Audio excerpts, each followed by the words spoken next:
This is Hustle and Pro with Kelly Walker. Join Kelly as she talks sports with players, coaches, organizers, and entrepreneurs from Pee Wee League to Pro. Now here's your host, Kelly Walker. Today on Hustle and Pro, we're talking soccer. We are sitting down with Hannah Mandell. Hannah is the midfielder for Wakeland High School's soccer team. She just won the Davey O'Brien Award. So we're going to talk a little bit today about her success so far through her senior year in high school and what her future holds. I think Hannah is the epitome of who you want representing your school and your sport and your city for that matter. First, we will kick it off with some quick hits to get to know Hannah a little better, and then we will jump into Hannah's story. Who's your all-time favorite athlete? My all-time favorite athlete would have to be Carly Lloyd.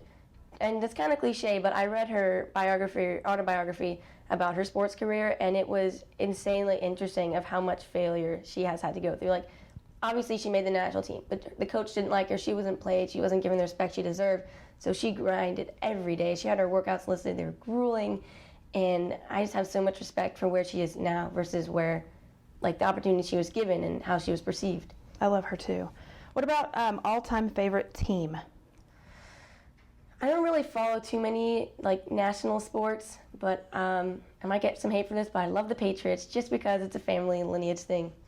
That's okay. You're allowed to love the Patriots even here in the Dallas area. What is your favorite sport to watch? Favorite sport to watch would have to be basketball, just because it's so fast-paced. Even, like, in contrast to soccer, which cannot be as fast-paced. Yeah, basketball is great, and always the arenas are really fun to be in. And what's your favorite sport to play? Favorite sport to play has to be soccer, because the team aspect is just unbeatable. What is the farthest distance that you've traveled to either play a sport or watch sports? I actually traveled to Israel in the summer of 2017, I believe, before my sophomore year, for the USA Maccabi national team. I tried out in New Jersey in January, and then the games were over the summer. And that was the most amazing experience of my life. It was me and these other, like, 20 girls that had tried out from all across the country, and now they're all fabulous people. They're going to, like, Duke, Stanford, Carnegie Mellon, some for sports, some for not. And we played against other Jewish teams, which was really fun because I was like, okay. We played against, like, Mexico, Canada, Sweden, and Israel's national team. And in the end, we ended up winning gold in this Israeli stadium. It was the most amazing experience. Your resume is very impressive. Most recently, you won the Davey O'Brien Award, and you play 3 sports for your school, right? Mm-hmm. You rank in the top 10 academically, and you volunteer in the community. Can you pinpoint one thing that you're most proud of so far? I think what I'm most proud of so far, especially at campus, is founding the Wakeland Environmental Conservation Organization. I had this little dream sophomore year. I've always had a little passion for the environment because I recognize that I want my children and my neighbors' grandchildren to have a life that I can experience. And so putting that together, finding a sponsor, we even got the Adopt-A-Street from the Frisco Environmental Services, so we do that once a month. We clean the campus. We also set up a school garden, and we got the herbs and handed them out to teachers at the end of the year last year. It's been a really cool process, and we've found a lot of people that care about something that they might not have cared about before.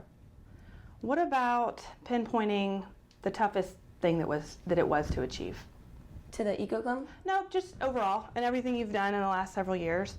What has been, either sports-wise or academically or anything else, what's been the toughest? I'd say that moving here from Virginia, I was about at the end of 7th grade, and in Virginia I was soccer rock star. Like, I thought I was the best player in the world, but it was my passion, my life. I was going to pursue it to the end. And then I'd kind of pick up and move here and realize that, hey, I'm kind of like a medium big fish in this huge pond of talented players. I came from being the star to being on this team full of stars and, like, 6 national team players, and the coach high expectations, practice every day. And for a 13-year-old, it was a little difficult. I kind of stepped back and went into the shell of I'm not good enough. And it was really hard. Before practices, I wouldn't want to go out for fear of failure, and I'd like, Dad, I want to quit. I don't want to do this anymore. There's no way I'm going to make it with all these girls that are so good, and I never knew about it before. I'm so behind. And one day, it literally took me, I was literally in my closet about to have a panic attack. I was so afraid, just afraid to do soccer, to go into practice, not even a game. And I looked at myself and said, what are you doing? Like, this is your love. You love this game. It's done so much for you. And I kind of shuffled around, and I found this piece of paper and like a loose crayon. And I thought back to on my dad's mirror, he has these affirmations about like success and what he wants to do. And I said, this is so stupid. But I started writing down, I wrote, I'm a champion. I'm a rock star. I score goals and I succeed. And I started writing down these affirmations, and then I posted on my mirror. You know, I stretched my shirt, wiped my eyes, and it's like, here's a start. And the first practice felt a little better because I kept saying that mantra over in my head and over my head. And after a while, I started saying in the mirror and before morning, after school, and it became kind of in my brain, say, hey, I'm enough, and what I'm doing is what I am. And looking back with like a state, international, and national championship, it's like I couldn't imagine quitting, but I know that there's always a way to find your goals. Tell me about you as a little kid. How old were you when you started playing different sports, and what all sports did you play? Well, my grandmother likes to tell this story that my first steps were a run and not a walk. I've always been sort of active, but I kind of just followed my brother in whatever sport he did. So we did little rec soccer starting at like 3 years old just to get the kinks out with the energy. And one of my best games ever was probably when I was about 4 years old. I scored 35 goals on those little pop-ups, 35-0. But yeah, sports have always been a pretty good part. I did rec basketball, and I did track in middle school, and yeah, so basically I've done a lot of sports, but I think it's the accumulation of all the different ones that have helped me succeed in soccer. So the most recent sports you're playing, you're a midfielder, a soccer midfielder, and you run cross country and track. So I'm assuming you love to run. I think I have a complicated relationship with running, but I appreciate all that it does and what it teaches me. Do you think they complement each other well to help you get to a higher level? Absolutely. Like, I notice if I don't run for a while, it gets a little bit harder in that 60th minute of the game. What does a week in your life look like, even with the academic hours you put in, studying, and sports hours? So just starting off with academics, I don't have that much time after school, so I really try to focus on paying attention in class, which can be difficult, but I feel like that's the best path to take. So let's say Sunday, I go and tutor someone, and I also do my own homework. Monday, wake up, go to soccer practice, classes, and then I tutor someone after school every other week, and then that's my main homework day. So whatever I didn't do over the weekend. Tuesday is high school game day, so maybe we'll have a practice in the morning, and then school, and then we have to be back here at 5 or 4, depending on the day, and we all jam out in the hallways for however long we want, and then we have game day, which is awesome. Got the dub, and there's not too much time to do homework after that because we get home at like 9:45, and since I have to wake up early again the next morning, it happens. Wednesday mornings I go to Carroll Elementary for this mentor program where I kind of go to this 5th grade class and just hang out with them and help them with their homework. Do that at like 7:30 to 8:15, and that is the most wholesome part of the week. And come back to school, probably go to tutorials to ask a math teacher problem on this calculus problem. Go to school, and then I tutor some other girl after school. And sometimes I'll have club practice on Wednesday, and then I'll probably get some homework done too. Maybe I'll go out with friends for a coffee. And then Thursday, my soccer practice in the morning, and I give this little kid soccer lessons after school on Thursdays. Cutest thing ever. And then Thursdays when I have my eco club meetings every other month. So we'll go out after school from 4:15 to like 6:30 and just pick up litter, which there is way too much of, but at least it gives some kids some service hours. And homework time. Fridays is also game day, and everyone's really hyped because Fridays are really fun. So I'll probably wake up, I'll grab coffee in my econ class, and yeah, then I'll go home, and sometimes the soccer girls hang out. We go to like Whataburger together after the game. You get a lot in. You get a lot in that's not even just for you. I love that you're tutoring others and helping younger kids and mentoring. That's fantastic. Thanks. So congratulations on the scholarship you recently won and your commitment to play soccer in California. At what point did you and your parents realize that playing sports in college was in your future? It's sort of always been in what I perceived to be my future, but I never knew what path to take. For example, I always thought I was going to go Division I, and just because I was like, I defined myself as a student athlete, and I thought that was the epitome. And then as I kind of looked into it and talked to more of the coaches, I realized that I really didn't like how much of an athlete you were. You devoted your athletic life to the school, and you were on that money, and you didn't get much study abroad. It was hard to get hours. You're on the bus constantly. So then I was like, maybe I could go more a D3 route and get a better balance of what I perceive to be the college experience. So went from that. I was talking Washington University in St. Louis, and then Pomona, and I obviously just liked the California weather ultimately in the end.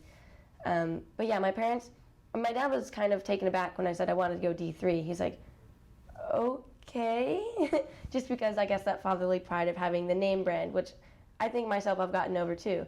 But yeah, they've been extremely supportive, and they're really happy for me.